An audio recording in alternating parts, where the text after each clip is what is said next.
Amen. J'espère que vous avez passé une belle semaine. Oh, le pied engourdi, là, à force d'être. En tout cas. Oui, j'espère que vous avez passé une belle semaine et puis que vous avez pas trop gelé encore une fois.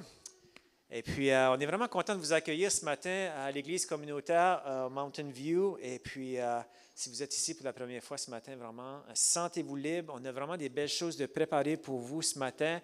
Et puis, voilà, c'est dans le cadre de la semaine de la Saint-Valentin. On voulait vraiment ce matin parler de l'amour qui est vraiment un concept vraiment fondamental dans la Bible. Qui c'est vraiment, en fait, ça dit dans la parole que Dieu est amour. Amen. Et puis donc, ça veut dire que c'est vraiment un thème qui est vraiment important. Et puis donc, on veut vraiment en parler ce matin. Et puis, tantôt, moi et Nathalie, on va apporter la prédication. Mais on veut aussi, après la réunion, vous inviter à descendre en bas. On va avoir un repas communautaire, potluck. On a plein de nourriture. Donc, tout le monde est de la bienvenue. Ça ne coûte absolument rien. Et puis, voilà, et ça va être un temps justement de vivre en communauté, de vivre l'amour en communauté. Donc, je vous invite vraiment à venir. On a aussi installé une petite station en bas où vous pouvez prendre votre photo. Peut-être que vous êtes ici, vous voulez prendre votre photo à vous, toute seule, ou peut-être avec votre conjointe, une belle photo de Saint-Valentin. C'est, comme on dit en anglais, c'est un self-serve, OK? Donc, il y a une petite station, vous apportez votre propre téléphone, vous apportez votre ami avec vous pour qu'il puisse prendre la photo pour vous. Et puis, donc, je vous invite vraiment de faire cela. Et puis, voilà, c'est ça. Donc, je vais inviter les enfants à s'avancer à ce moment ici. Donc, avancez-vous ici, les enfants. Monitrice, on est tellement bénis de vous avoir ce matin.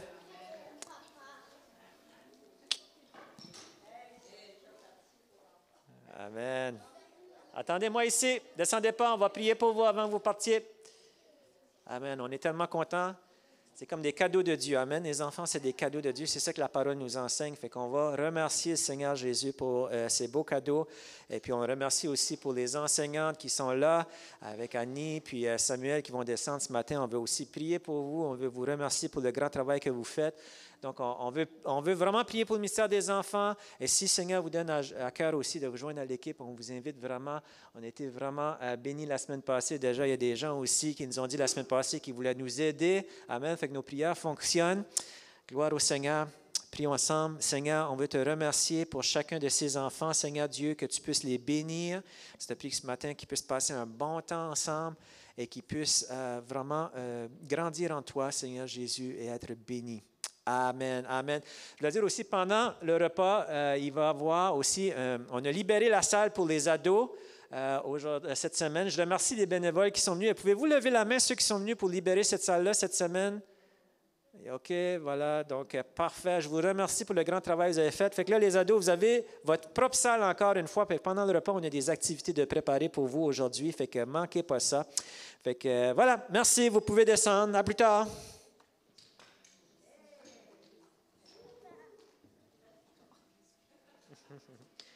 Lui, c'est le petit affectueux de la famille.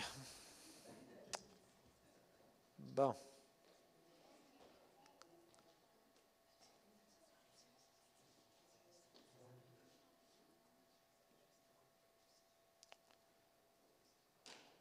Amen. Avant d'aller dans la prédication ce matin, je voulais juste qu'on puisse prendre un petit temps de prière pour certains besoins aussi qui sont dans l'Assemblée. Puis je voulais demander à Pasteur Pierre et puis à Louise de s'avancer. Et puis voilà, donc Louise va commencer des traitements cette semaine et puis on voulait vraiment prier pour elle. Et puis, je ne sais pas si Geraldine, tu peux aller chercher ton mari aussi, je ne le vois pas. Je voulais qu'on puisse prier pour Daniel aussi, que lui aussi va avoir une chirurgie. Donc, au lieu qu'il ait à raconter la même chose 1000 fois, je ne sais pas si vous pouvez juste nous donner des petites nouvelles. Qu'est-ce qui se passe exactement là, au niveau de la santé pour qu'on puisse bien prier pour vous ce matin? Donc, un ou l'autre, là. Ah ben, si on se fie juste à moi comme ça, je trouve que je vais bien. Je trouve que je vais bien. Je pense que les traitements, c'est plus préventif que parce que je suis malade. Disons que le cancer, il a été enrayé, si on peut dire. Ils disent qu'il reste toujours des cellules errantes qui peuvent aller se loger, on ne sait pas où. Fait qu'ils veulent les tuer. Ça fait que quelque part, ben regarde, j'ai été ouverte à ce traitement-là parce que c'est très, très ciblé. Ça, c'est pas envahissant, c'est pas comme avec la chimio. Ça fait que quelque part, ça m'énerve pas. Je sais pas, je suis en paix avec ça. Je suis toujours la même personne calme. Des fois, j'ai l'air même insouciante, tellement que je suis calme. Mais je suis en coup de confiance dans le Seigneur. C'est juste que c'est tannant parce que c'est 5 semaines, 5 jours par semaine, au CHUM à Montréal. Ça fait qu'il n'y a pas personne qui aime aller à Montréal. Puis, regarde, mais c'est un moindre mal. Là. Il y en a qui prient pour avoir des rendez-vous à l'hôpital, qui prient pour avoir des suivis. Alors, je serais bien malvenue de me plaindre.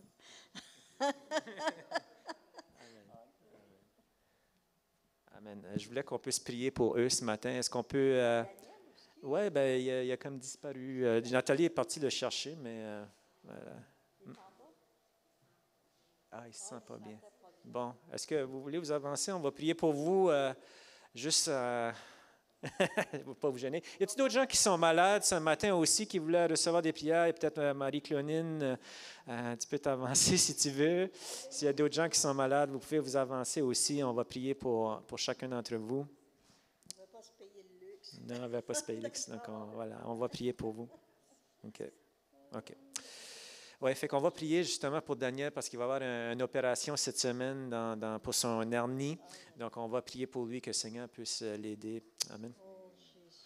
Merci Seigneur Dieu parce que tu es présent dans ce lieu, Seigneur Jésus. Et tu dis dans ta parole que si quelqu'un, Seigneur, qui est malade, Seigneur, qui demande et que les anciens puissent imposer les mains sur eux.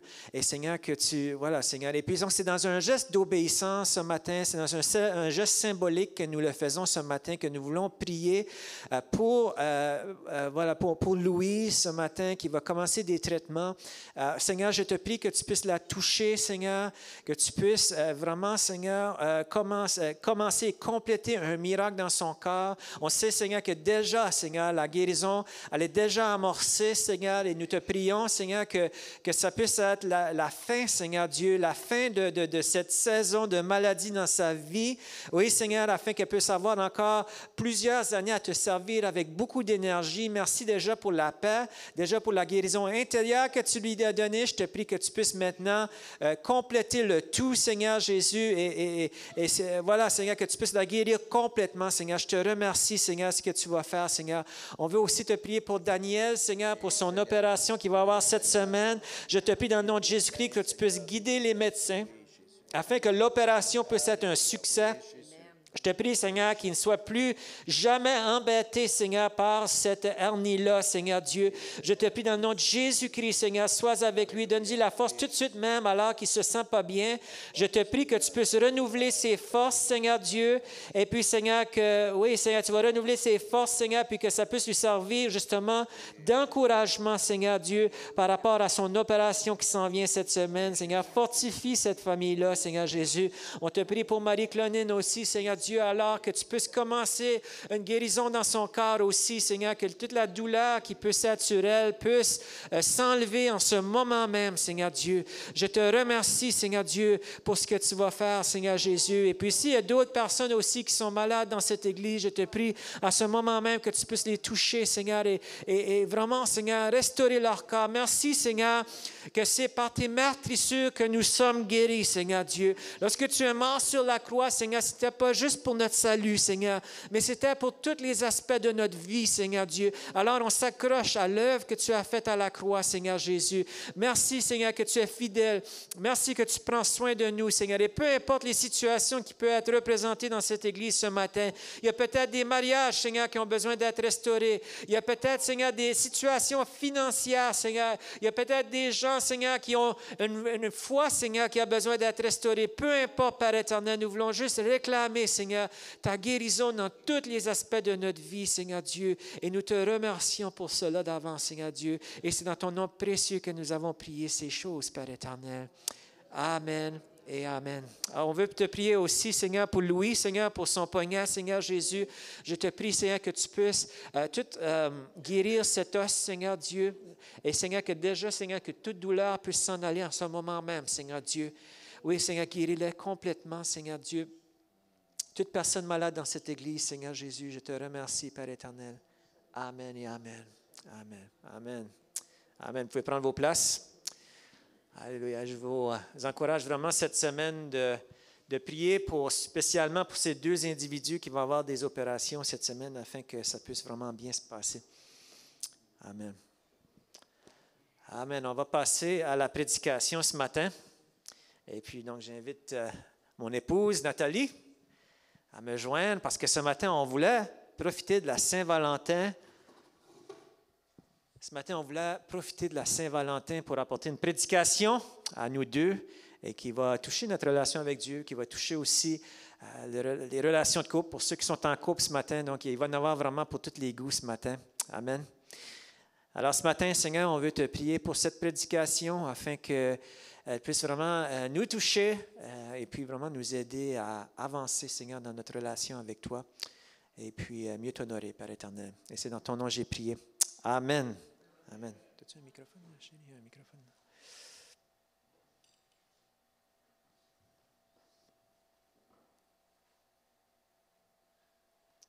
Parfait.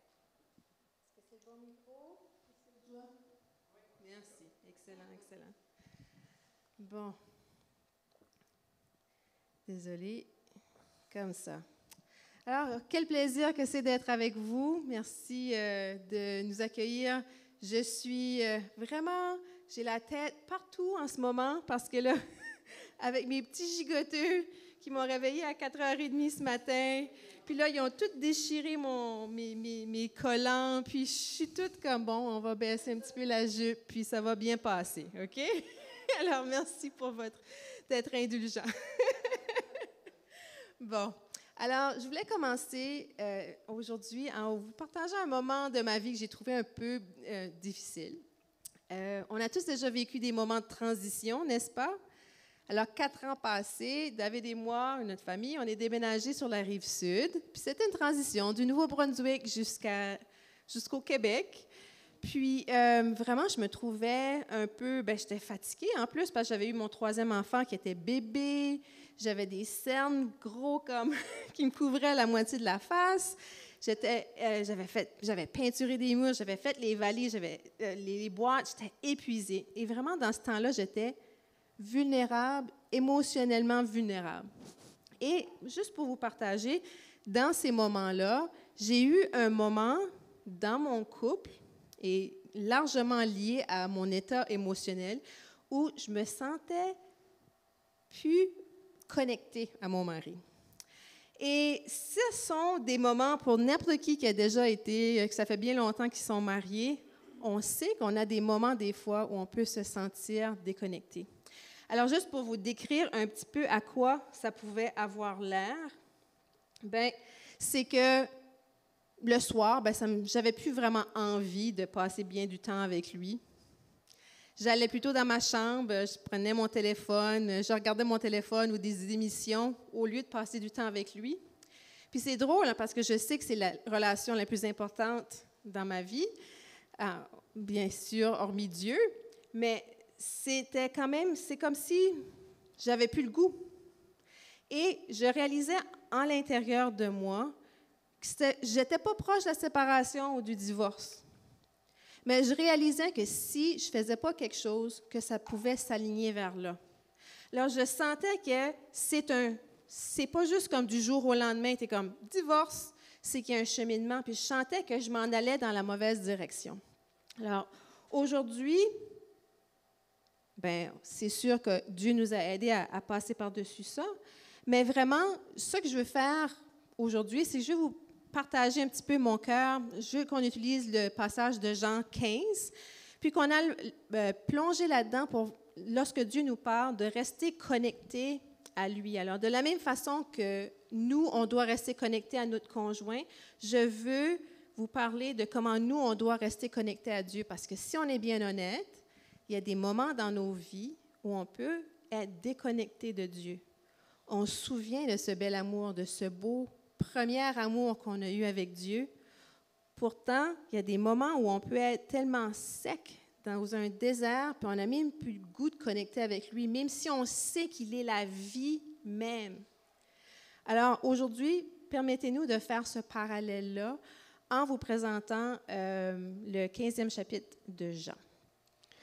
Donc, je vais faire la lecture, Jean 15, verset 1. « Moi, je suis le vrai plant de vigne, et mon Père est le vigneron. » On passe au verset 4. « Demeurez en moi, et moi, je demeurerai en vous. Un sarment ne saurait porter du fruit tout seul, sans demeurer attaché au cep. Il en est de même pour vous. Si vous ne demeurez pas en moi, vous ne pouvez porter aucun fruit. Je suis le cep de la vigne, vous êtes les sarments. Celui qui demeure en moi et en qui je demeure portera du fruit en abondance, car sans moi, vous ne pouvez rien faire. » Verset 9. « Comme le Père m'a toujours aimé, moi aussi je vous ai aimé. Maintenez-vous donc dans mon amour. » Verset 11. « Tout cela, je vous le dis pour que la joie qui est la mienne vous remplisse vous aussi et qu'ainsi votre joie soit complète. » Alors, si on regarde cette analogie de la vigne et du vigneron, on sait que Dieu le Père est le vigneron dans cette analogie-là et que Jésus est la vigne, puis que dans le fond, il nous appelle à rester attachés à lui. Alors, bien sûr, le thème, c'est la vigne, c'est des fruits et tout ça, mais la vraie signification derrière ce texte-là, en fait, ça se trouve dans les mots qu'utilise Jésus. Alors, 11 fois, il va utiliser le mot « demeurer ». Et 9 fois, dans ce court passage de 11 petits versets, 9 fois, il va parler d'amour. Alors, Jésus, en fait, est en train de nous dire de demeurer dans son amour, comme on voit dans ce verset ici. Alors, c'est vraiment puissant et important, et c'est ça le message clé de ce passage-ci. Alors, la première chose que je veux faire, c'est vous parler de l'amour de Dieu. Alors, elle ressemble à quoi, cet amour de Dieu? Bon, premièrement, Jésus nous dit, il nous dit, comme le Père m'a aimé, comme on s'aime, moi et le Père, puis comme on est unis, vous aussi, vous devez vous aimer, m'aimer et rester unis à moi et au Père. Alors, en fait, on est unis avec Dieu en étant unis à travers de Jésus. Mais Jésus, cet amour-là qu'il nous donne, il l'a payé à un très grand prix, n'est-ce pas? Ce n'est pas juste une petite puppy love. Ce n'est pas juste une petite amourette qu'il a envers nous. C'est un amour qui l'a mené jusqu'à la croix. Alors, c'est un amour à ne pas négliger, à ne pas mettre de côté. C'est à se souvenir, à penser, à se remémorer. Hein? Pourquoi la Pâque? Je parlais à Caleb, il me disait, c'est qui Jésus? Je dis, là, on a déjà parlé de Jésus avant. Parle-moi de Jésus, il me dit. Je dis, Jésus est mort sur la croix pour nous, juste là tout à l'heure. Mais il est mort? Oui, mais inquiète-toi pas, il est redevenu vivant. Puis on a eu cette conversation-là parce que c'est comment grandiose que c'est cet amour-là. Puis je dis, je vais t'en parler plus tard de cet grandiose amour-là. Alors, n'oublions pas que cet amour-là, on n'aurait même pas eu accès à cet amour-là sans la croix. Ensuite, cet amour-là, Jésus nous dit de venir à lui. Il nous dit, comme aux petits-enfants, venez, de venir à lui. Il nous dit qu'il est avec nous jusqu'à la fin du monde. C'est un amour où il est avec nous. C'est vraiment quelque chose de spécial. Il est aussi approchable. Il y a un verset dans Hébreux 4 que j'adore. C'est un verset où il dit, n'ayez pas peur, approchez-vous de Dieu. Tu sais, malgré tout ce que Dieu il sait à propos de nous, approchez-vous avec assurance de Dieu. Alors, Dieu est quelqu'un aussi en plus, à travers de la croix, qui est approchable à cause de Jésus-Christ, notre haut prêtre. C'est vraiment un beau chapitre, Hébreux 4. Puis, j'aimerais aussi vous parler d'un petit moment, en parlant des moments où Dieu est approchable et comment Dieu est là. Je me souviens, j'ai eu un moment où, dans mon temps de célibat, où il y avait des garçons qui m'avaient demandé de sortir au resto, parce qu'il y en avait un dans la gang qui était intéressant à moi. Dites-le pas à mon mari, OK? Puis là, pendant que je suis là, Dieu me dit, ou pendant qu'il me demande, je pense qu'au début, j'avais dit oui, puis après ça, Dieu m'a dit, non, Nathalie, Puis j'ai décidé cette fois-là d'écouter. Et je me souviens par contre, j'étais contente d'avoir écouté, à part que lorsque je suis arrivée à la maison, dans mon petit appartement tout seul, avec juste moi puis ma chatte, je me sentais seule. J'ai dit, Dieu, je me sens seule, mais Jésus, je veux t'inviter à venir souper avec moi. Comme ça, j'ai commandé du chinois. Puis j'ai mis de la table pour moi. Puis j'ai mis la place pour Jésus. Je ne lui ai pas servi de la nourriture parce que ça aurait été bizarre, OK? Puis j'ai mangé mon chinois, puis j'ai mis ma main sur la table de son côté, puis j'ai vraiment senti sa présence. Puis je me souviens de lui avoir demandé, je dis, Dieu, j'aurais tellement besoin d'un câlin en ce moment. J'ai tellement besoin de ta présence. Jésus, peux-tu venir me rencontrer en ce moment-là? Puis je ne sais pas comment vous expliquer qu'à ce moment-là, je me suis sentie comme si, rassasiée, comme si j'avais eu un câlin divin. Et c'est juste pour vous dire, Dieu est là. Dieu est là dans nos moments, dans tous nos moments. Et même quand on est en couple, puis on a des moments de solitude, parce que ça aussi, ça arrive. Dieu est là dans ces moments-là aussi. Alors ça, c'est le genre d'amour qu'il a envers nous. Il est fidèle, il est bon, et vraiment dans notre relation avec Dieu, entre vous et moi, là, la relation avec Dieu, le problème, c'est pas Dieu, hein? Le plus souvent, quand il y a un problème dans notre relation, c'est nous, OK? On sait ça. Le côté de Dieu, il est parfait. Et souvent, c'est à nous de voir qu'est-ce qu'on va faire pour Dieu. Alors, là, la prochaine chose dont je vais vous parler, c'est comment on reste connecté à Dieu, comment on reste en amour avec Dieu. Alors, dans le verset 1 et 4, il dit « Je suis la vraie vigne et mon Père est le vigneron. Demeurez unis à moi comme je suis unie à vous. » Comme je vous ai dit, 11 fois, il mentionne le mot « demeurer ». Comme ça doit être important. 11 fois dans 11 versets. OK, c'est quand même le centre, OK, de la parabole, là. Alors ici, qu'est-ce que ça veut dire demeurer? Puis je me suis mis à penser demeurer. Bon, ben moi, dans ma tête, demeurer, c'est comme rester. OK? Puis là, c'est comme un verre qui demeure sur une table. Est-ce que c'est ça? Je me dis non, c'est pas juste ça ma relation avec Dieu. Mais est-ce que c'est demeurer dans la prière méga longtemps, dans une transe? Non, Dieu m'appelle à avoir une vraie vie avec mes enfants, puis pas les ignorer parce que je suis comme un moine ascète dans le désert quelque part, OK? Comme ça, Dieu veut que j'aie quand même une relation. C'est actif, c'est pas quelque chose de passif.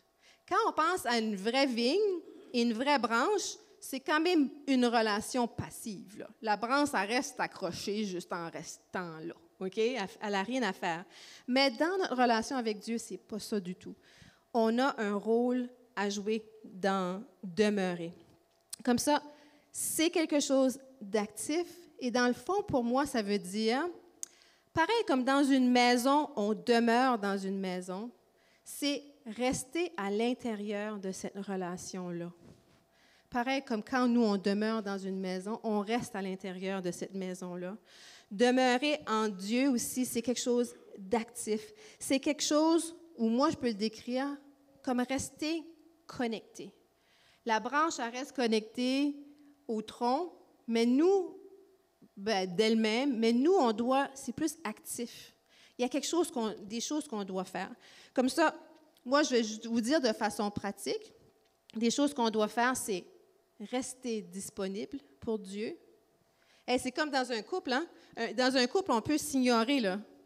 On peut passer du temps sur le sofa, comme que moi et David, on faisait dans des moments où on est chacun sur nos téléphones, là, puis pas passer du temps ensemble, demeurer dans la même maison, mais pas être ensemble, là, pas être réellement connectés, comme ça.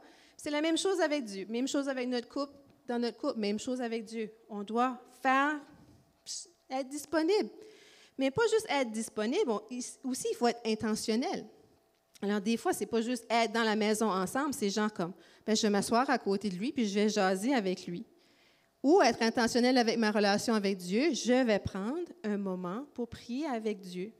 Alors, relation avec Dieu, si c'est tout intentionnel, puis c'est juste comme des dévotionnels, puis c'est juste le dimanche, puis c'est tout religieux, ça va pas. Ça doit être aussi spontané. Il doit y avoir des moments dans le couple où on se dit « je t'aime », comme tu es beau aujourd'hui. Comme on doit avoir des moments où, tu sais, c'est vraiment spécial, merci de m'avoir servi comme ça, ou merci d'avoir fait ça. Comme il faut avoir une vraie relation. Alors, le spontané et le côté intentionnel. Alors, c'est ça que je veux mentionner ici. Et je vous donne une petite analogie qui vient d'un auteur qui s'appelle Stephen Covey. À quoi ça pourrait ressembler, cette relation-là avec Dieu? On regarde une relation avec un couple. Alors, il y a un homme qui amène sa femme au restaurant. Il dit, là, je vais faire quelque chose de spécial. Je veux qu'elle se sente aimée, OK? Alors, il amène un restaurant, le restaurant le plus fancy, le plus cher. Il va commander le meilleur repas pour elle. Il lui donne une carte avec un beau poème. Il lui donne une douzaine de roses. Elle se sent aimée. Il a tout fait ces choses-là spéciales pour elle. Puis, la semaine ensuite, il dit, ma femme, habille-toi. Il l'amène au même restaurant. Il commande la même nourriture. Il y a 12 douzaines de roses. Et il y a une carte avec le même poème. La femme est comme, OK. Ben merci, mais elle se sent quand même aimée. La 3e semaine, il fait la même chose. La 4e, 5e, 6e, 7e. Alors, non seulement, il fait la même chose, là. Même procédure, OK? Même approche. À la fin, est-ce que vous pensez qu'elle se sent aimée? C'est les mêmes actions. Mais après un bout, c'est comme, ben fais un effort, mon homme, là. OK? Et Dieu, dans un sens, dans notre relation avec lui, il est comme ça aussi. Alors oui, il faut avoir une discipline. C'est très important d'avoir une discipline et de le rencontrer de façon intentionnelle. Mais c'est aussi important d'avoir une relation avec lui qui est spontanée, qui va au-delà de juste des moments de la pure religiosité. Alors, c'est un peu les points que je voulais vous dire. Pour nous, de demeurer avec Dieu, c'est un choix. Mais en plus, ce sont des actions concrètes et intentionnelles. C'est un choix et une volonté, et c'est des actions intentionnelles. Oui, vous savez, c'est tellement important ce que tu viens de dire, Nathalie, de demeurer dans l'amour de Dieu. Hein?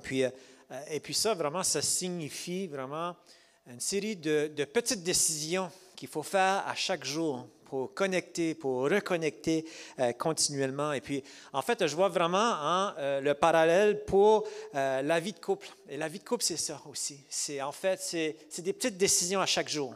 Des petites décisions de reconnecter continuellement. Hein? Parce que, vous savez, dans le couple, comme tu l'as dit, voilà, la connexion, ça peut disparaître tranquillement. C'est pas subitement, mais c'est un petit peu à la fois. Et puis, tranquillement, voilà, la connexion disparaît tranquillement. Et puis, la familiarité s'installe.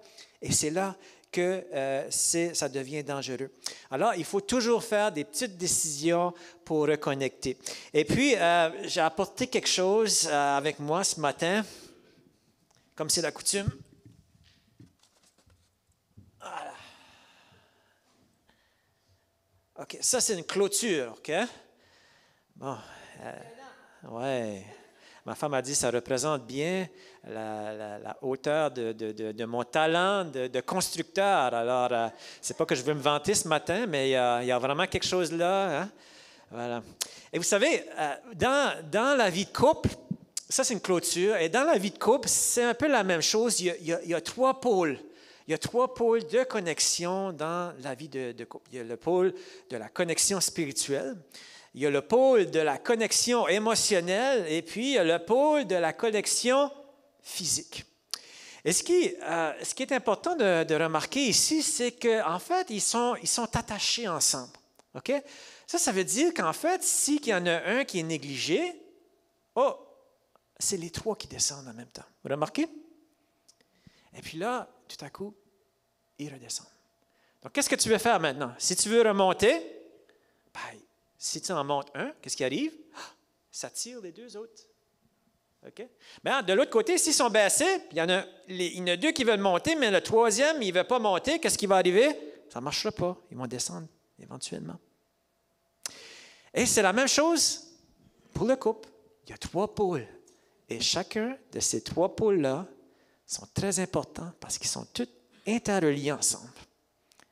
Un peut faire monter les autres, un peut faire descendre les autres. Et donc, il faut vraiment veiller sur chacun de ces pôles. Donc, je voulais qu'on puisse parler du premier pôle, bien sûr, qui est le pôle de la connexion spirituelle. La connexion spirituelle, je dirais que c'est la base même du couple. Hein? Ça dit, dans le psaume 127, verset 1, ça dit « Si l'Éternel ne bâtit la maison, ceux qui la bâtissent travaillent en vain. » Voilà. Vous savez, en fait, n'importe qui va dire hein, qu'en fait, c'est vraiment les valeurs d'un individu hein, qui va déterminer chacune de ses actions. Chacun de nous est dirigé par ses valeurs, qu'on le sache, qu'on en est conscient ou pas, c'est nos valeurs qui dirigent hein, nos actions. Nos valeurs vont déterminer chacune de nos actions. Toute notre vie est construite sur nos valeurs qu'on a à l'intérieur de nous. Et puis, donc, pour s'entendre dans le couple, c'est extrêmement important qu'il y ait un alignement qui est là au niveau des valeurs. Des fois, on essaie de corriger les comportements, mais en fait, les comportements, c'est juste le résultat des valeurs. C'est les valeurs qui doivent être corrigées. C'est les valeurs qui doivent être travaillées dessus. Et d'où viennent nos valeurs? Nos valeurs peuvent venir de plusieurs endroits. Mais vous savez, frères et sœurs, c'est que nous croyons, nous en tant que croyants, nous croyons que nos valeurs doivent venir de la parole de Dieu. Amen? Nos valeurs viennent de la parole de Dieu. Et lorsque nous devenons chrétiens, nous mourons à notre ancienne identité et nous acceptons une nouvelle identité que Jésus nous donne. Et cette nouvelle identité vient avec toutes sortes de nouvelles valeurs, les valeurs du royaume de Dieu. Et c'est sur ces nouvelles valeurs que nous construisons notre vie. Et vous savez ce qui est vraiment merveilleux? C'est que toutes ces valeurs-là, pour chacun des croyants, nous recevons de Dieu les mêmes valeurs fondamentales. Nous recevons de Dieu les mêmes valeurs fondamentales, ce qui vient en fait nous unir ensemble. Et puis, le plus que nous grandissons spirituellement ensemble, le plus que progressivement nos valeurs viennent par s'aligner. Parce que nous adoptons les mêmes valeurs du Seigneur. Vous me suivez? Plus que nous avons les mêmes valeurs, plus que nous avons les mêmes façons de penser et le plus que nos actions s'alignent. Donc, le plus qu'un couple se rapproche de Dieu, le plus qu'ils adoptent progressivement les mêmes valeurs et le plus que leurs actions s'alignent dans la même direction, de façon naturelle. Hey, ça fait toute la différence. Quand nos valeurs s'alignent progressivement, là, ça règle bien des chicanes. Ça règle bien des affaires, ça évite bien des affaires. Pourquoi? Parce que fondamentalement, on est sur la même page. Donc, nos actions, naturellement, vont s'aligner aussi dans la même direction. J'irais même jusqu'à dire que les valeurs, c'est quelque chose qui se traduit dans notre caractère. Lorsqu'on grandit en Christ, en fait, de façon naturelle, Dieu il dépose des fruits dans notre vie. Amen. Les fruits de l'esprit. Dieu il dépose un petit peu plus d'amour. Il dépose un petit peu plus de paix. Il dépose dans notre cœur un petit peu plus de douceur. Il dépose dans notre cœur un petit peu plus de maîtrise de soi. Et puis nous, on peut collaborer comme ça avec le Saint-Esprit. Et moi, je vais vous dire quelque chose, là, quand je fonctionne dans l'amour, quand je fonctionne dans la douceur, c'est beaucoup plus facile pour elle de s'entendre avec moi. Ça fait une grosse différence. Bref, l'intimité spirituelle, ça ne paraît pas juste comme ça.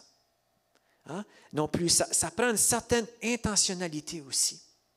Une certaine intentionnalité. Ça prend des petites décisions en fait, de grandir spirituellement afin de façonner mes valeurs plus à l'image des valeurs que le Christ veut pour moi. Des petites décisions. Et c'est important pour le couple, en fait, de grandir ensemble spirituellement. C'est important de trouver des moments pour prier ensemble. C'est important pour le couple de trouver des moments pour parler de la parole de Dieu, de partager au sujet de ce qui se passe dans leur vie spirituelle, d'aller à l'église ensemble. C'est très important aussi, afin de grandir spirituellement ensemble et de grandir dans les mêmes valeurs. Et ça fait en sorte qu'il y a bien des conflits qui sont évités. Je voulais parler aussi au sujet du deuxième pôle qui est la connexion spirituelle, la connexion émotionnelle. Et puis, vous savez, Dieu nous crée avec des émotions aussi. Et puis, voilà. Et combien de mariages, justement, sont brisés? Pourquoi? Parce qu'à un moment donné, la connexion émotionnelle est tombée. Hein? Le courant, ça ne passait plus. Quelque part, voilà, le courant, ça ne passait plus. Il n'y a plus d'échanges, de vrais échanges qui se font. L'amitié n'est plus là. L'amitié est comme disparu au fil des années. Et vous savez, il y a plusieurs façons qu'on peut justement construire le lien émotionnel dans une relation. Mais encore une fois, il faut être intentionnel. Ça demande plusieurs petites décisions l'une après l'autre. Et tout d'abord, ça commence bien sûr en passant des moments de qualité ensemble. Et puis, vous savez, moi et Nathalie, après la période que Nathalie parlait, parce qu'il y avait comme une déconnexion qui se faisait, on a commencé à s'appeler sur les heures du midi. « Hey, ça va? Qu'est-ce que tu fais? Qu'est-ce que tu as fait ce matin? » Et puis, voilà. Il faut vraiment passer des moments de qualité. Un autre point aussi, c'est qu'il faut travailler sur la communication. Parce que c'est dans la communication que l'amitié, ça se construit et ça se renoue. Et voilà, j'ai mis un tableau ici. Hein, c'est le tableau de Powell. Et puis, ça parle des niveaux de communication. Parce que tu peux parler, mais juste pour parler, puis ça ne fait absolument rien, OK? Voilà. Mais le but, ce n'est pas juste d'avoir une communication de surface, mais c'est d'entrer dans des niveaux de communication qui sont plus profonds et qui apportent réellement une certaine intimité. Hein, le premier niveau de communication, hein, c'est ce qu'on appelle la conversation de couloir. « Hey, ça va? » Ah oui, ça va bien. Oui, c'est un beau char que tu as. Ben oui, hey, tu devrais essayer ça. C'est du Toyota. Tu ne peux pas aller wrong avec ça. Hein? Ça, c'est de la conversation de couloir. Après ça, il y a le discours du journaliste. Hein? Ah, il fait beau dehors, là, on dirait que ça réchauffe. Ben oui, tu sais, je veux dire, moi aussi j'ai des yeux, je peux le voir. Tu sais. Le discours du journaliste, as-tu entendu parler de qu'est-ce qui s'est passé cette semaine? Hein? Et puis, justement, après la réunion, on va plier un peu ce qui s'est passé à Laval cette semaine. Ça, c'est un discours de journaliste. Le niveau 3, le discours intellectuel. Qu'est-ce que tu penses de ça? Hein? Et là, on rentre un petit peu plus à l'intérieur de la personne. Qu'est-ce que tu penses, toi, de ce phénomène ici sociétal qui est en train de se passer? Le 4e niveau, le discours émotionnel. Comment tu te sens aujourd'hui, chérie? Tu n'as pas de l'air affilé, là, ça ne va pas. Qu'est-ce qui se passe à l'intérieur de toi? Et puis, une chose que moi, Seigneur, il m'a mis à cœur, c'est que je ne suis pas quelqu'un qui parle beaucoup. Hein? Je le dis souvent, vous l'avez probablement remarqué, je ne suis pas quelqu'un qui parle beaucoup, mais une chose, je me dis, si je ne me sens pas bien, je vais faire un effort pour le dire à ma femme. Tu sais, je veux qu'elle sache que ça ne va pas bien à l'intérieur. Ça, c'est important aussi parce que ça crée une connexion quand on partage ce qui se passe à l'intérieur de nous. Et le niveau 5, c'est vraiment le discours de vérité dans l'amour. C'est quand dans le couple, il y a une transparence, qu'on est capable de se parler, puis de se dire exactement ce qui se passe à l'intérieur, puis de régler les choses, d'adresser les choses. Il y a vraiment une ouverture qui est là. Ça ne veut pas dire qu'on devient insensible ou quoi que ce soit. Non, mais qu'il y a une ouverture, il y a une capacité de réellement pouvoir communiquer librement dans le couple. J'aimerais parler du 3e niveau, le 3e domaine de connexion dans la vie de couple, qui est vraiment la connexion physique. Et puis voilà, par connexion physique, je parle ici de tout ce que ça inclut, en fait, que ce soit les caresses, que ce soit les relations sexuelles. Et vous savez, Dieu a créé le sexe. Amen. Oui, Dieu a créé le sexe. Et ça, en soi, ce n'est pas quelque chose qui est sale. C'est quelque chose que Dieu a voulu. Et puis, justement, Dieu a établi un cadre qui est le mariage pour que le couple puisse s'épanouir pleinement dans les relations sexuelles. Et puis, comme on l'a vu, la connexion, ça demande des petites décisions, ça demande une intentionnalité, que ce soit sur le plan émotionnel, que ce soit sur le plan spirituel, mais je pense que même au niveau physique aussi, ça demande une certaine intentionnalité. Ça demande de faire des petites décisions. Et puis, vous savez, ce n'est pas un problème quand le couple est nouvellement ensemble et puis cette partie-là, ça y va tout seul. Mais des fois, après un certain temps, la partie physique peut devenir négligée. Et puis, voilà, qu'on est moins affectueux l'un envers l'autre. Et puis, c'est important que dans le couple, que cette partie-là aussi, qu'elle demeure vraiment intentionnelle et de se donner des caresses aussi, pas juste pour avoir du sexe, mais parce que tout simplement, ça fait partie de notre vie de chaque jour au courant de la journée. Et oui, les relations sexuelles aussi, ça demande une certaine intentionnalité aussi de nourrir ça dans le couple. Voilà. Pour terminer ici, je veux encore vous rappeler notre fameuse clôture ici, les 3 pôles.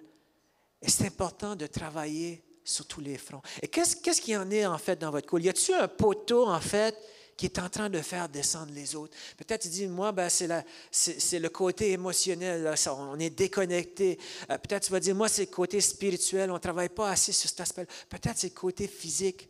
Peut-être tu dis, c'est les 3. Qu'est-ce qu'il y en est? Quel est le poteau en fait que tu dois travailler dans ta relation? Excellent, merci. C'est très riche. Pour revenir, alors vous voyez, on fait un va-et-vient en notre relation en couple et la relation avec Dieu. Et moi, je vais revenir à la relation avec Dieu. Et je vais vous poser la question. Est-ce que vous êtes déjà arrivé à un moment dans votre vie où vous vous sentiez déconnecté de Dieu? Si on est moindrement, comme ça fait moindrement longtemps qu'on connaît le Seigneur, on a eu des moments comme ça, c'est sûr. Et je me dis, qu'est-ce qui s'est passé? Est-ce que vous avez remarqué qu'est-ce qui s'est passé pour que ça arrive à ce point-là?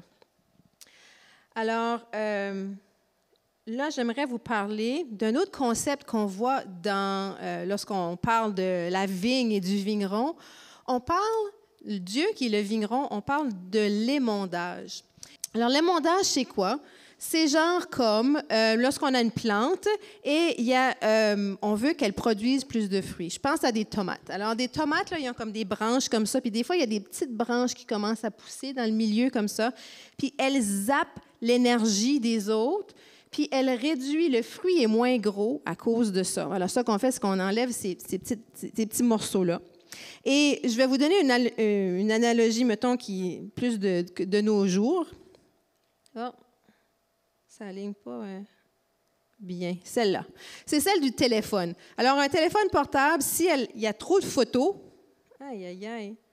Je pense que c'est mon téléphone qui a trop de photos. Mon téléphone est vieux.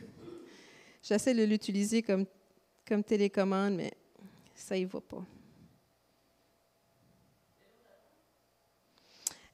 C'est celle du téléphone, la jeune fille sur le téléphone, la vidéo. Merci. Celle-là, oui, c'est ça. Alors, pour retourner à mon analogie, en fait, c'est comme un téléphone. Quand il y a trop de choses, trop d'applis sur le téléphone, quand il y a trop de photos, il est trop vieux, dans le fond, ce qu'on doit faire, c'est qu'on doit retirer des applis.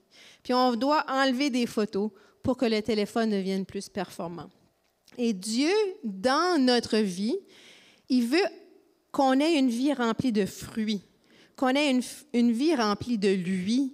Comme David parlait des valeurs et du caractère, il veut que ces choses-là qui sont de Dieu, les fruits de l'Esprit, sortent de nos vies naturellement. Et c'est en demeurant avec lui qu'on a ça, n'est-ce pas? Alors lui, il désire ça pour nous, puis pour qu'on soit plus, je ne vais pas dire le mot performant comme un téléphone, mais pour qu'on soit, dans le fond, de plus en plus à sa ressemblance, qu'on grandisse dans notre relation avec Dieu, qu'on demeure vraiment connecté. Il nous émonde. Et je me demandais de quelle façon est-ce qu'il nous émonde? Parce que moi, initialement, quand j'étais jeune chrétienne, je me disais, il enlève des parties de notre vie. Comme moi, avant, j'aimais beaucoup chanter. Puis je me suis sentie appelée à d'autres choses dans ma vie chrétienne. Puis je pensais que Dieu avait émondé le chant ou la louange dans ma vie, mettons comme la louange devant les gens, pour que je puisse produire plus de fruits ailleurs. Alors moi, c'était un petit peu ma vision des choses. Mais après ça, j'ai regardé le texte. Puis, dans le texte, c'est écrit, Jésus dit à ses disciples dans le verset 3, « Les paroles que je vous ai dites vous ont déjà taillé. » Les disciples ont passé 3 années avec le Seigneur. Et c'est en passant du temps avec lui et c'est en écoutant ses paroles qui ont été taillées à sa ressemblance. Alors ça, c'est une façon que Jésus nous émonde. Et une autre façon qui fait un petit peu mal, je vais vous lire le verset 9 et 10. Je vous aime comme le Père m'aime, demeurez dans mon amour. Ensuite, verset 10, qui va faire un petit peu ouch. Si vous obéissez à mes commandements, vous demeurez dans mon amour. On ne parle pas souvent nécessairement d'obéissance. Hein? En l'Église, on veut rendre ça, on ne parle pas trop de péché, mais vraiment, le péché nous détache de Dieu. Plus vivre une vie remplie de péchés intentionnels nous éloigne de Dieu. Et si on s'adonne à ces choses-là, ça peut complètement nous détacher de Dieu éventuellement. Alors, c'est à faire attention. Alors, ça, c'est comme ça que Dieu nous émonde par sa parole et aussi nous émonde en nous donnant, montrant ses commandements, nous montrant sa volonté, dans le fond, pour notre vie. Alors, juste pour un petit retour, c'est ça, c'est nos, dans le fond, les commandements de Dieu qu'on doit obéir et aussi on doit être taillé par sa parole, la connaître, dans le fond, pour mieux obéir. Je dirais que le principe d'émonder s'applique en fait très, très, très bien aux relations, relations amoureuses et en relations de couple. Parce que des fois, il faut savoir enlever les mauvaises branches aussi. Parce que si on ne les enlève pas, ça peut venir empoisonner toute l'arbre. Et puis, voilà, chacun de nous apporte les mauvaises branches dans notre relation. Et ça peut être en fait des comportements qui sont agaçants, qui sont blessants, même des fois même toxiques, on ne s'en aperçoit même pas. Pourquoi? Parce que c'est tellement naturel pour nous, c'est une habitude.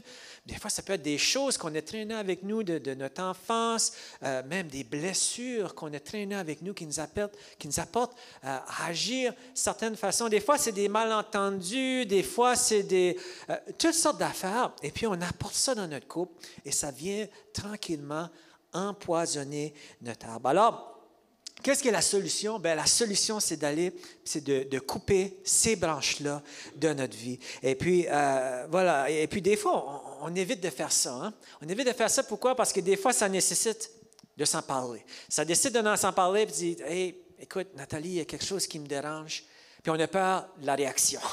On a peur que là, ça devienne une grosse affaire, puis que là, ça... Et puis donc, ce qu'on fait, c'est qu'on n'adresse pas. Et puis dans les couples, souvent, on n'adresse pas, et puis on accumule, et on accumule. Et lorsqu'on accumule, puis ça sort, là, ça explose. Pourquoi? Parce que c'est devenu gigantesque. Et donc, c'est vraiment important, en fait, d'apprendre, d'émonder au fur et à mesure, et d'apprendre à bien le faire d'une façon qui est saine pour que le couple puisse vraiment rester en bonne santé. Et donc, j'aimerais énumérer très rapidement 8 principes pour bien émonder nos relations de couple. Et ce n'est pas juste nos couples, ça peut être avec ton collègue de travail aussi. OK? Premier principe, c'est attendre d'être calme. Vous savez, quand on est émotionnel, là, c'est comme si tout à coup on perd notre cerveau. Vous avez déjà remarqué? Hein? C'est comme tout à coup, tous les principes de savoir comment bien faire les choses, on le sait intellectuellement, mais lorsqu'on n'est pas calme, c'est que tout ce côté-là intellectuel, il part, puis on fait des innocenteries. Et puis, on dramatise la situation, on agit dans la colère, et là, à ce moment-là, on fait juste empirer la situation. Et là, ça devient encore plus difficile après ça de réparer la situation. Donc, d'attendre d'être calme, c'est très important. Trouver la bonne occasion aussi. Hein? Et c'est vraiment important d'attendre, de ne pas adresser les choses dans des moments de gros stress. Peut-être le vendredi soir, quand vous arrivez du travail, vous savez, c'est pas un bon temps, ou maintenant à 10h30, quand c'est le temps de faire dodo, et puis là, nos capacités de patience ne sont pas tellement très élevées. C'est peut-être pas le meilleur moment d'adresser les choses. Ou juste avant l'église. Juste avant l'église, oui. Donc ça, en tout cas pour nous, on dirait que c'est toujours là qu'on est stressé, puis voilà. Des moments de fatigue, des moments de stress, ce n'est pas les meilleurs moments. Troisième principe, utiliser le « je » au lieu des formulations accusatives. « Ah, t'es donc bien comme ça. » Ben là, tu viens juste de l'insulter. Là, elle est fâchée après toi. Bonne chance maintenant d'adresser la situation. Mais quand on utilise une formule qui est moins accusative, au lieu de dire « t'es pas respectueux », de dire « ben moi, je ne me suis pas senti respecté quand tu as dit ça. » Ah, là, tu changes le ton parce que là, tu ne l'as pas accusé, mais tu l'as juste dit comment tu t'es senti. Donc, le je. Quatrième principe, la critique doit en même temps reconnaître les forces. Hein? Et puis, à un moment donné, quand on critique toujours la personne, mais on ne prend pas le temps non plus d'affirmer la personne, puis c'est toujours de même d'une journée à l'autre, ben, tu fais ça, puis tu ne donnes pas des compliments à la personne, à un moment donné, ça peut devenir poison, ça peut devenir toxique dans une relation aussi. Le principe biblique, hein, lent parler, vite à écouter. On est tellement vite à vouloir se défendre puis se justifier que des fois, en fait, on ne prend pas le temps d'écouter. Mais c'est quoi, en fait, que la personne a à dire? Est-ce que je suis prêt, en fait, à l'écouter? Et justement, ça mène au prochain point, l'humilité. La capacité de pouvoir se remettre en question. Est-ce que l'autre personne peut avoir raison? Peut-être que j'ai tort puis je ne le réalisais même pas, mais là, aujourd'hui, est-ce que j'ai la capacité, en fait, de le reconnaître? Et celui-là, c'est probablement le point le plus difficile, l'humilité. Et le prochain point, et puis en fait, c'est mon point numéro 7, j'ai dit 8 points, mais j'en ai juste 7, hein, c'est de demander de l'aide à une personne tierce si c'est nécessaire. Il arrive des points, en fait, peut-être que ce n'est pas grave, peut-être que des fois, on a peur de demander de l'aide. Pourquoi? Parce que je dis, ben ça, c'est pour les cas graves, tu sais, je veux dire. Mais Dieu, on peut aussi demander de l'aide à tout moment. Et puis, c'est pour ça que le corps de Christ est là. Vous savez, il y a quelqu'un qui a écrit un livre à un moment donné au sujet du mariage, puis la personne a dit, et si Dieu n'avait pas voulu que le mariage vous rende plus heureux, mais plus sain? Et puis, ça fait réfléchir un peu. Je pense que c'est probablement pas un ou l'autre, mais c'est probablement les deux. Mais en fait, ce titre-là, ça fait sortir un point en même temps. Que peut-être que le mariage, c'est pas juste en fait, juste pour nous rendre plus heureux, mais c'est peut-être aussi pour nous rendre des meilleures personnes. Et je sais qu'une chose que moi, de vivre avec quelqu'un et de dire, David, as-tu réalisé comme quand tu as fait ça? Tu sais, je veux dire, là, ça me fait réaliser des choses, ça me permet de corriger des choses. Et je peux dire que dans les dernières 15 dernières années de notre relation, 16, 14, 15, amen, je me remets en question, voilà, 15, je suis une meilleure personne. Je suis loin d'être parfait, j'ai encore bien du chemin à faire. J'ai réalisé encore cette semaine que j'ai bien du chemin à faire, mais je grandis. Et le mariage, c'est ça que c'est supposé de produire en nous, de faire de nous des meilleures personnes. Mais, encore une fois, pour ça, il faut émonder. Et vous savez quoi? Quand les 3 points de connexion sont constamment travaillés, puis la connexion, elle est là dans notre couple, ça crée un environnement beaucoup plus propice après ça pour avoir des conversations difficiles qui ont besoin d'être là dans notre couple. Pourquoi? Parce qu'on le fait dans une relation de confiance, dans une relation d'amour. Mais quand la connexion, elle n'est pas bien entretenue, les conversations difficiles arrivent, des fois, ça se passe moins bien. Oui.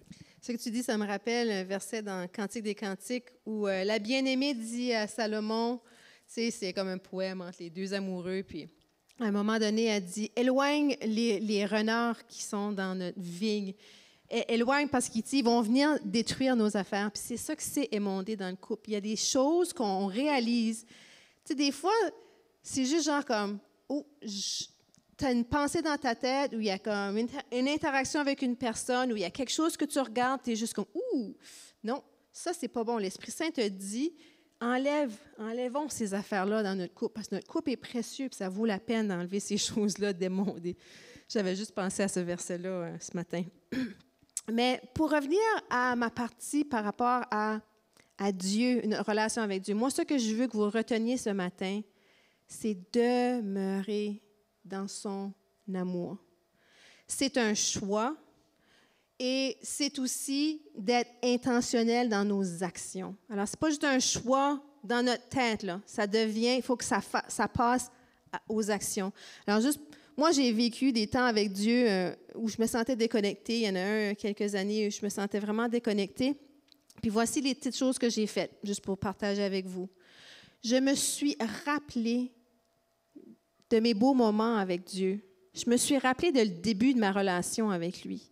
Tu sais, le premier amour, là, revenir à son premier amour, là, je me suis rappelée de ces moments-là savoureux. Des fois, dans notre couple, ça peut faire la même chose lorsqu'on se rappelle ces moments-là. Pourquoi on a tombé en amour avec la personne? Se rappeler avec Dieu, qu'est-ce qu'il a fait avec nous? Qu'est-ce qu'il a pardonné de nous?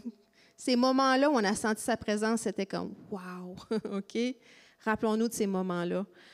Aussi, j'ai dû demander pardon à Dieu, lui demander pardon de me laisser déconnecter de lui, puis lui dire que j'ai la volonté, sauf que je n'ai pas la volonté de me connecter à lui.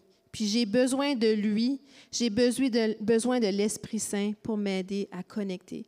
C'était une prière vraiment honnête pour dire, j'ai juste une petite graine de moutarde, là. Je n'ai pas grand-chose à t'offrir, prends ça, puis aide-moi à combler le reste, Seigneur. Puis il a changé mon cœur. Puis après ça, je lui ai juste dit, je veux me rapprocher de toi, aide-moi à le vouloir plus. J'ai pris un temps de jeûne et prière. Quand je me sens déconnectée avec Dieu, c'est ces moments-là où je me dis, j'ai besoin d'un temps de jeûne et prière. En passant, lorsque je me sens déconnectée de mon mari aussi, c'est aussi un bon temps d'avoir un temps de jeûne et prière.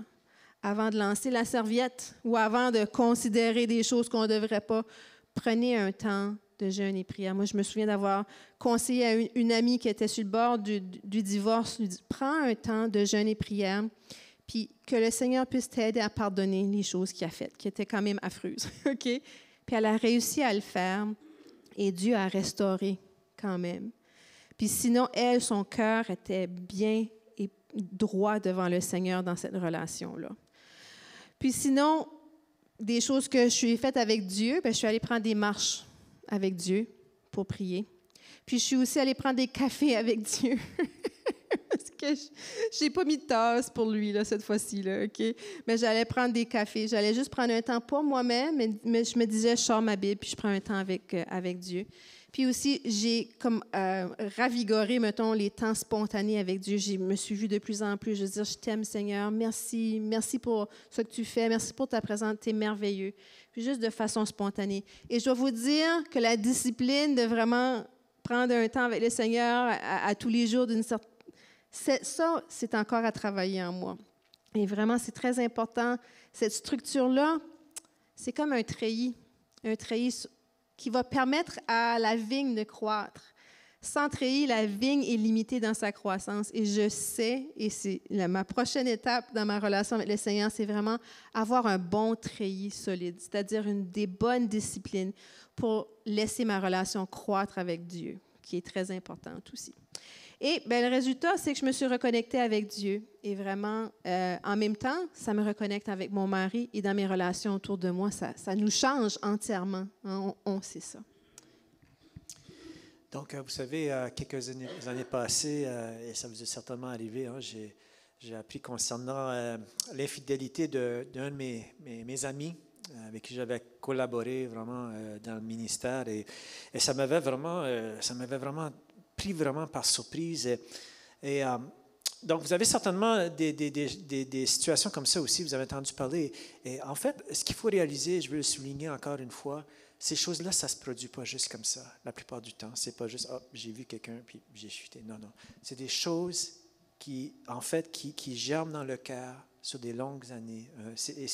Et souvent, c'est un refroidissement dans sa relation, un après l'autre, tranquillement, sur une longue période de temps.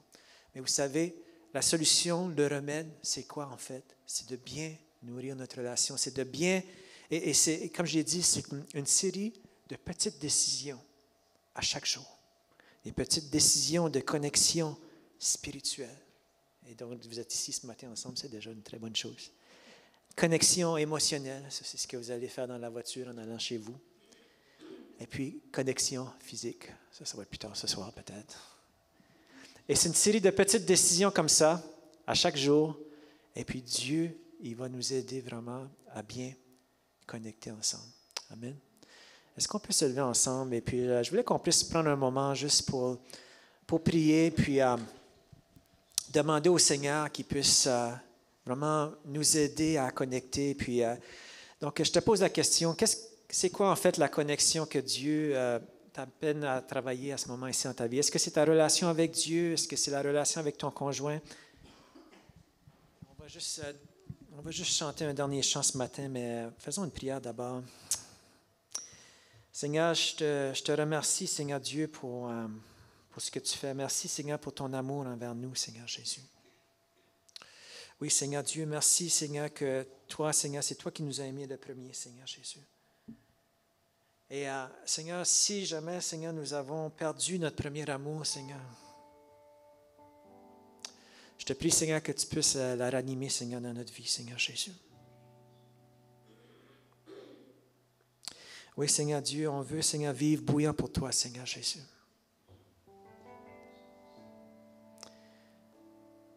Père éternel, si jamais, Seigneur, nous avons laissé, Seigneur, la familiarité dans notre relation avec toi s'imposer, Seigneur Jésus, nous revenons de tout cœur à toi, Père. Nous voulons émonder aussi, Seigneur Jésus, toutes les choses peut-être qui nous ont refroidi dans notre relation avec toi, Seigneur.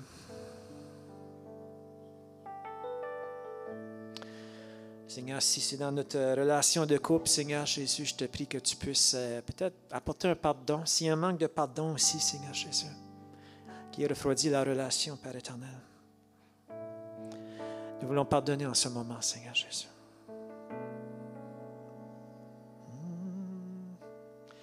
Comment expliquer et comment décrire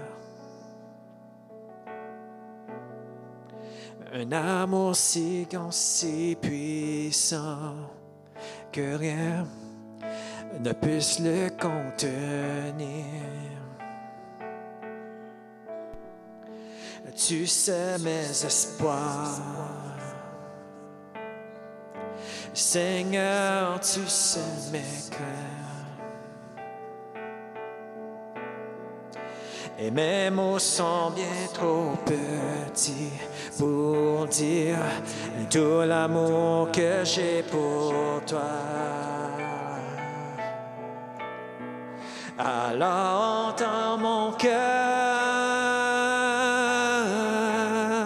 mon esprit qui te loue. Entends le chant d'amour d'un enfant racheté. Je prendrai ces faibles mots pour te dire quel Dieu merveilleux tu es. Mais je ne pourrai pas te dire combien je t'aime. Alors entends mon cœur. Alors entends mon cœur, ton esprit qui te loue. Entends le chant d'amour d'un enfant racheté. Je prendrai ces faibles mots pour te dire quel Dieu merveilleux tu es. Mais je ne pourrai pas te dire combien je t'aime. Alors entends mon cœur. Mais je ne pourrai pas te dire combien je t'aime. Alors entends mon cœur. Oui, Seigneur Dieu, merci, Seigneur Jésus. Je voudrais qu'on puisse prendre quelques moments aussi ce matin pour terminer, pour prier en fait pour la situation qui s'est passée à Laval cette semaine. Si vous avez pas entendu parler, c'est en fait un autobus qui a rentré dans une garderie comme ça. Et puis, donc il y a 2 enfants qui sont morts avec 6 autres qui sont blessés. Puis, donc je voudrais qu'on puisse prendre le temps de prier pour les familles concernées, que Dieu puisse leur donner de l'espoir. Imaginez-vous le désespoir, en fait, que ces gens puissent ressentir en ce moment. Et on veut aussi prier aussi pour la situation en Turquie, aussi qui est désastreuse, le tremblement de terre qui a détruit les familles. Donc, juste prenons quelques moments individuellement comme ça pour intercéder. Donc, élevez la voix en ce moment. Alléluia, Jésus. Merci, Seigneur Dieu. Oui, Seigneur, on te prie, Seigneur, pour ces familles, Seigneur Jésus, afin que tu puisses les fortifier, Père, Seigneur Jésus. Leur montrer, Seigneur, que tu es là, Père Jésus. Oui, Seigneur, va montrer qu'il y a de l'espoir en toi, Seigneur. Seigneur, que ces situations puissent Seigneur, de te découvrir, Seigneur Jésus, de te connaître davantage, Seigneur. Oui, Jésus, merci, Seigneur Dieu. Alléluia, Seigneur Jésus.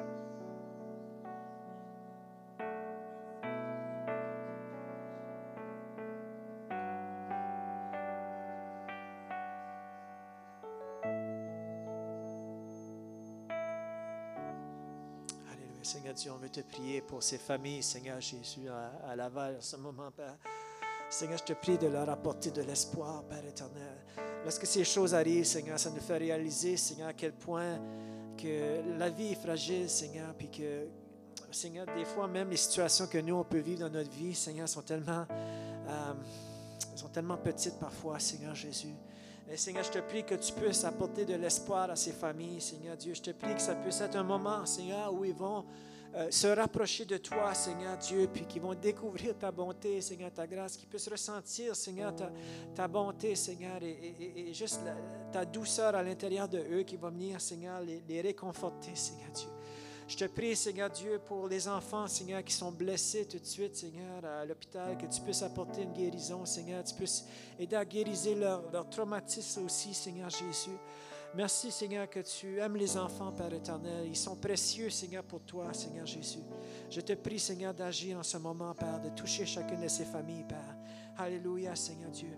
Je te prie pour la situation en Turquie aussi, Seigneur, afin que tous ces gens, Seigneur, du jour au lendemain qui se retrouvent avec rien, Seigneur Dieu, rien, Seigneur, au monde, pas de travail, pas de nourriture, pas de famille, Seigneur, rien, Seigneur Dieu, que je te prie que tu puisses les toucher, Père éternel, et Seigneur, leur donner de l'espoir, Père éternel, parce que tu es le Dieu, Seigneur, d'espoir, Père éternel.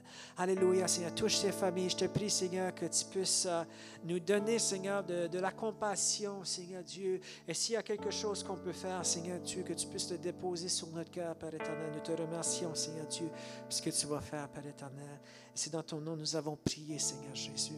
Alléluia, Seigneur Dieu. Amen. Amen. Gloire au Seigneur Jésus. Amen.